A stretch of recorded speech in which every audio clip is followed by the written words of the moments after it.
չէ որ երեխա ենք պահում, վարձով ենք ապրում, ով պետք է տա էդի։ Տանտերն ասում է դուրս արի, դու չես աշխատում։ Իմ երկու երեխուն վերցնեմ, ես ուր գնամ։ Կալանավորված գործարար Գագիկ Ծառուկյանի հարկադիր պարապորտի մատնված տասնյակ ընկերությունների շարքին եւս մեկ խոշոր բիզնես է ավելացել։ Այս երկուշաբթի իրավապահները գնացել են Orange Mall ու կապարակնքել տասնյակ տաղավարներ։ Անգործ ենք մնացել, տենանք ինչ կլինի։ Հիմա չեն ասում։ Ոչ մի բան։ Տաղավարների վարձակալներն ու աշխատակիցներն արդեն 3 օր չեն աշխատում։ Երկուշաբթի օրերին հանգստանում են, երեքշաբթի առավոտյան եկել են եւ իրենց տաղավարները փակված գտել։ Ոչ մի ձևի ծանոթություն չենք ստացել։ Մենք համարվում ենք այս տարածքի վարձակալները։ Մենք իմ կարծիքով մենք պետքա ինչ-որ ձևով ծանոթություն ստանայինք, որ օրինակ երկուշաբթի օրվանից ձեր խանութները կապարակնքվելու են։ ԲՀԿ առաջնորդ Գագիկ Ծառուկյանին պատկանող մի շարք խոշոր ընկերությունների աշխատակիցները պարբերաբար բողոքի ակցիաներ են կազմակերպում ու կառավարությանը խնդրում թույլ տալ աշխատանքի վերադառնալ։ Սակայն մինչ այս պահը միայն Արարատի ցեմենտի գործարանն է վերաբացվել, որի կառավարումն էլ արդեն գործադիրին է անցել։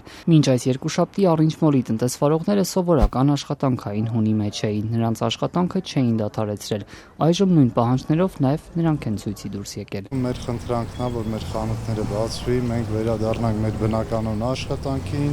այս ցնցումներից ազատվենք, մենք նորմալ աշխատենք։ Մենք մեր հարկային պարտավորությունները նորմալ կատարում ենք, մենք ինչի այսօր պետք է փաստի առաջ գանք։ Զրույցների մակարդակով լսել էին, գուցե պատճառն այն է, որ տաղավարների այդ շարքը բարձրավորտ էլեկտրական գծերի տակ է գտնվում եւ անվտանգության խնդիր կա։ Աշխատանքային օրվա ավարտին քննչական կոմիտեն հաստատեց այդ տեղեկությունները։ Հայտնեցին իրենց փորձագետը պարզել է, որ շինություններն ու ավտոկայանատեղին բարձրավորտ էլեկտրական գծերի տակ են գտնվում եւ դրանց հետագա շահագործումը վտանգ է ներկայացնում քաղաքացիների կյանքի եւ առողջության համար եւ անվտանգության նկատառումներից ելնելով փակվել են։ Տնտեսվարողներն ու աշխատակիցները հարցնում են այդ դեպքում ինչու են միայն հիմա դա խնդիր համարել ու փակել տաղավարները, երբ մայրուղու հարևանությամբ էլեկտրասյունը, հոսանքի գծերն ու տաղավարները այսպես իրար մոտ են արդեն տարիներ շարունակ, բոլորի աչքերի առջև։ Մատնացույց են անում հենց հարևանությամբ գտնվող մի հատված, որտեղ այսպիսի էլեկտրասյան կողքին շինարարություն են անում։ Տարիներ շարունակ աշխատել ենք։ 5 տարի աշխատել։ 4 տարի։ Եթե վթարայիններ չկառուցեին։ 4 տարի վթարային չի եղել, հիմա նոր վթարային վիճակում է գտնվում։ Ես կոնկրետ լսել եմ, որ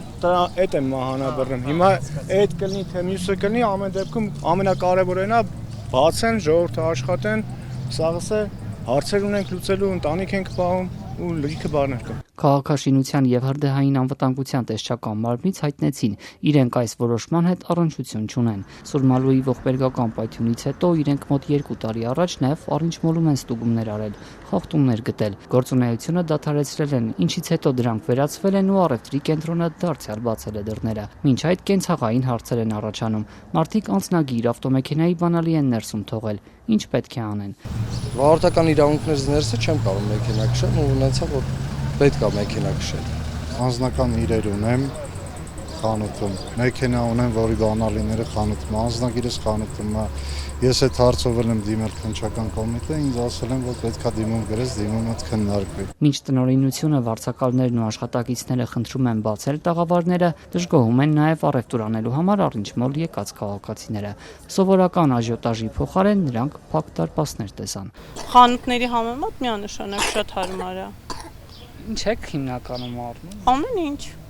Դե շատ սխալ է, չգիտեմ։ Գագիկ Ծառուկյանի թիմից հայտնում են իրավապահների գործողությունների հետևանքով շուրջ 10,000 մարդ հարկադիր պարապորտի մեջ է։ Ազատության հարցմանն ի պատասխան քննչական կոմիտեից անցած շաբաթ հայտնել էին, թե կապարակնքված ընկերություններում գույքագրումներ են իրականացնելու, թե մասնավոր սեփականությունն ինչպես ու ինչ հիմքով են գույքագրում, քննչականը չէր պարզաբանել։ Վարչապետ Նիկոլ Փաշինյանը նախընտրական շրջանում ուղիղ սպառնում էր ազատազրկել ու ունեզրկել Գագիկ Ծառուկյանին։ ԲՀԿ առաջնորդն ընտրություններից հետո հայտնվեց բանտում խարդախության եւ փողերի լվացման մեղադրանքով։ Նրան պատկանող առնվազն 2 ընկերություն այլևս Ծառուկյանները չեն տնօրինում։